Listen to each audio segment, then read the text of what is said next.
Welcome to the Black and White Sessions. What a great week. Hi. Hi. This is John Hall. I love John. How are you? Great.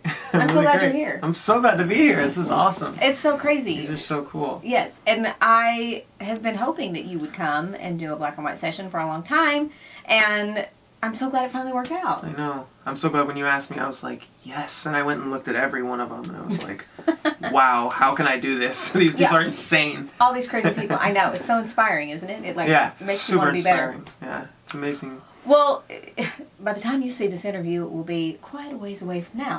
But John just came off from doing Grease Live. Yes. So that's pretty cool. Oh, yeah. It was awesome. You know, and we haven't really talked about it that much, so this is kind of a fun place. Yeah. I mean, people that are going to be watching this and people that either know you or just are following this channel, talk about it a little bit. Mm-hmm.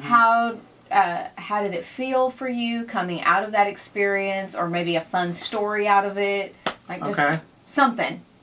Well, I mean, it was an incredible experience. I've never had anything like it because I got to work with people that I hope I get to work with again, but I probably won't. But it was ridiculous. I mean, like I said, Jessie J was there, Vanessa Hudgens, Julianne Hough, Aaron Tveit.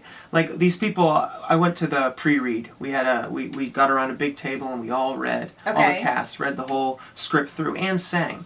And let me tell you, every one of these people had incredible voices, and it wasn't like one was incredibly more strong than the other. It was just like everybody owned what they did, and that's what I loved about it, because it was just so incredible to work with people that have had such great success. Yeah. And it was inspiring because, you know, obviously I want to continue growing in my success, and so to work with these people was insane.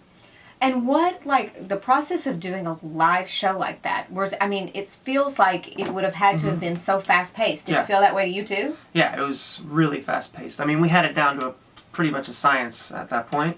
Yeah. But no matter what, we ran it about 5 times through before we did it the final day. Okay. And every time we ran it through, something went wrong.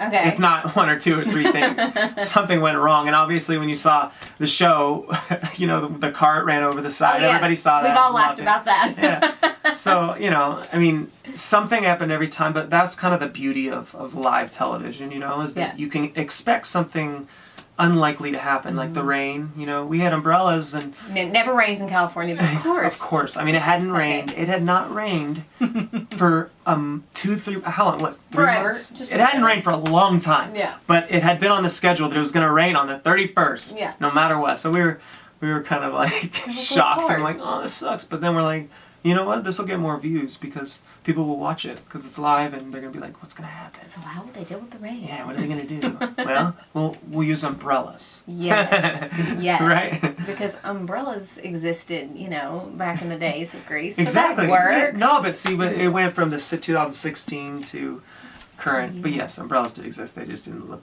beautifully. Maybe not as nice. Perfect. Yeah. Well, that's so great. I'm so happy for you. I'm glad that you were able to be a part of that production, and that's so incredible, right? Mm-hmm. So I feel like you and I met years ago. I feel like we met when you became a warbler, somewhere around the early Glee years, like kind of early on.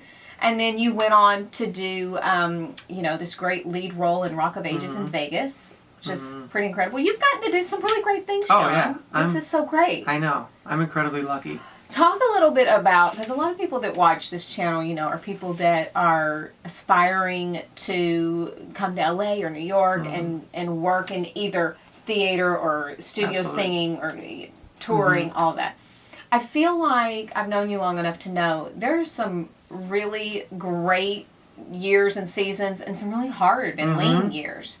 And so talk a little bit about how you keep your confidence up and how you just keep pushing through when you feel like maybe you're getting a lot of rejection, and how do you keep your focus to keep going to then get the next thing?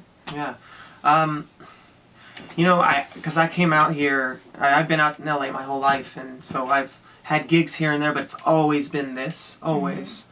And I think the key in this entertainment industry, and you'll probably agree with me, is, you know, you have to be out here, if you love it, if you truly love it, it's your passion, it's a longevity thing. It's not I want to get famous now. I want a big job now. It's not. There's big jobs, and then there's small jobs, and then there's big jobs again, and then there's another big, So you have to be in it for the long haul, people, and love it, because a small job and a big job, the only difference with that is probably the money.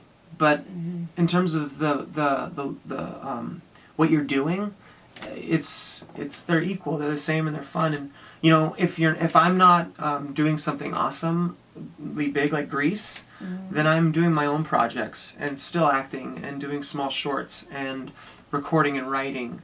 So that's another thing. So if you really love this, you're going to continue to find a way to make it happen. Yeah. It's no different than any other job. You work your way up, True. and then you go back to the beginning a lot of the time. I mean, Right. You become an executive, and then you want to try something new, and you move on, and you got to continue to grow. So Always. Well, and two, I think a lot of that, especially for people that come out here that may have families or young kids, just being smart and not being irresponsible, and like being humble enough to say, you know what, I will go work at Starbucks for just at least a few months until just so that you don't get yourself. Exactly. I feel like some people come to this city and it's like they get in trouble. They get into financial trouble because they're not willing to humble themselves to be patient. Yeah. To wait and say no, Financial trouble for sure. Yeah. So you gotta go, take control of your life and get a job, Yeah. to support your passion.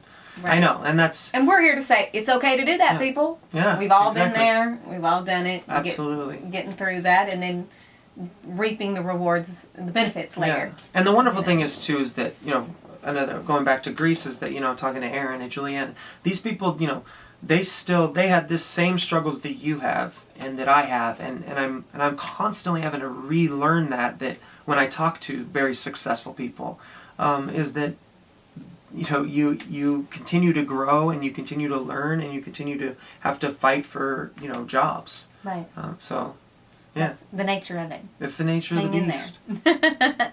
Well, John, it is such a pleasure to have you be a part of the Black and White Sessions, and I'm just thrilled that it worked out, and I'm so happy for you. Yes. And I can't wait to see all of the incredible things that are to come for you. Thank you. Thank you so much. Thanks for having me. Of course.